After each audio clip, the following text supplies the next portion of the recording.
কেমন আছো বন্ধুরা? আমি ভালো আছি। দেখো আজকে আমি কাতলা মাছ করব আলু দিয়ে। এই যে দেখতে পাচ্ছ কাতলা মাছগুলো বড় বড় পিস। আর আমার গাছের চই এই যে আমি কেটে নিয়ে এসেছি, চইটাও আমি দিয়ে দেবো। দেখতে পাচ্ছ সবে কেটে নিয়ে চলে এলাম। আর আলু লম্বা লম্বা করে 4 ফালি করে রেখে দিয়েছি, পেঁয়াজ রেখেছি। আর এই যে আমার মশলাটা মিক্সচারে আমি করে রেখে দিয়েছি, জিরে, আদা, শুকনো লঙ্কা, 2-4টে কাঁচা লঙ্কা। এই যে দেখো, এই যে দেখতে পাচ্ছ মশলাটা আমি করে রেখে দিয়েছি। এইটা দিয়ে আজকে আমি মাছটা একদম পাতলা ঝোল করব। সামান্য একটুখানি মশলা দেব, যতটা দেখছো ততটা দেব না, আমি করে রেখে দিয়েছি। যাই হোক, আর এই যে আমি এখন এই যে দেখো আমি তেলটা গরমে বসিয়ে দিয়েছি। এইবার আমি মাছটা দিয়ে দেব হলুদ লবণ লাগিয়ে। তোমরা দেখতে থাকো বন্ধুরা। দেখো বন্ধুরা, মাছ ভাজছি আমি, তোমরা দেখতে থাকো।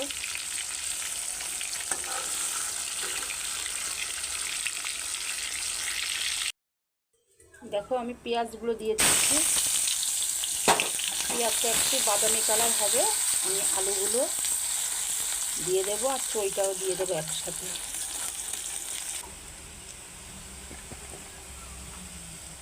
দেখো চই আলু একসাথে দিয়ে দিলাম।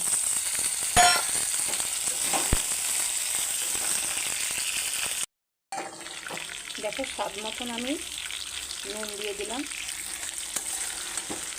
এবার আমি মশলাটাকে দেখো পরিমাণটা আমার মশলার, এই যে এতটুকুই মশলাটা আমি দিয়ে দিলাম। কারণ বড় কাতলা ছিল, তোমাদের দাদা বাজার থেকে মাছ নিয়ে এসেছিলো কাতলা মাছ, তাই এটাকে আমি একটু পাতলাই ঝোল করবো। চই দিয়ে করলে একটু গরম মশলা দিয়ে দারুণ লাগবে খেতে। আমি যেভাবে করছি বন্ধুরা, একটু করে খেয়ে দেখো, ভীষণ ভালো লাগবে। আর আমাকে তোমরা কমেন্ট করো যদি যে ভিডিওটা ভালো লাগবে কি না, আমাকে বলো। কোথা থেকে বলছো বন্ধুরা আমাকে বলো, আমি তোমাদেরকে ধন্যবাদ জানাবো, তোমাদের নামগুলো উল্লেখ করব। তোমরা কোথা থেকে বলছো সেটাও আমি তোমাদেরকে বলবো পরের ভিডিওতে। আর কেমন লাগছে ভিডিওগুলো, সবসময় আমার সাথে পাশে থাকো, এটাই আমি চাই। দেখো বন্ধুরা, আমি এবার জল দিয়ে দেবো। আমি হলুদটা জল দেওয়ার পরে দেবো, কারণ তাহলে আলুগুলো হলুদ হলুদ লাগবে না দেখতে, একটু বেশ সুন্দর একটা কালার আসবে আলুর। আমি জলটা দেওয়ার পরে হলুদটা দেব। এই যে দেখছো আমি জলটা দিয়ে দিলাম।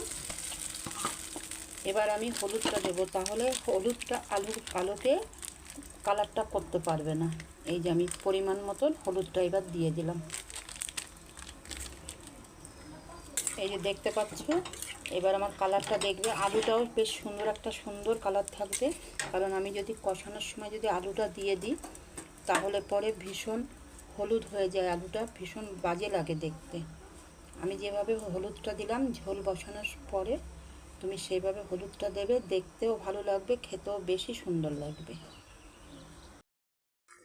দেখো আমার মাছের ঝোল হয়ে গেছে, এবার নামিয়ে দেবো। আমি সামান্য একটু গরম মশলাটা দিয়ে দিলাম, এটা আরও টেস্ট বাড়বে।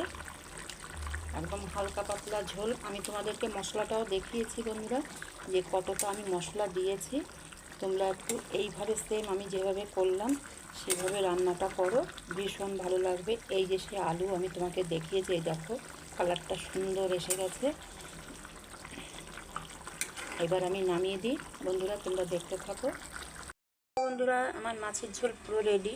দেখছো সামান্য তেল দিয়ে আমি রান্না করেছি মাছের ঝোল। দেখো একদম কাতলা মাছের ঝোল, পাতলা ঝোল। আলুগুলো দেখতে পাচ্ছ, আমি যেটা বলেছিলাম ঠিক সেটাই করেছি বা হয়েছে। তোমরা এইভাবে করো বন্ধুরা।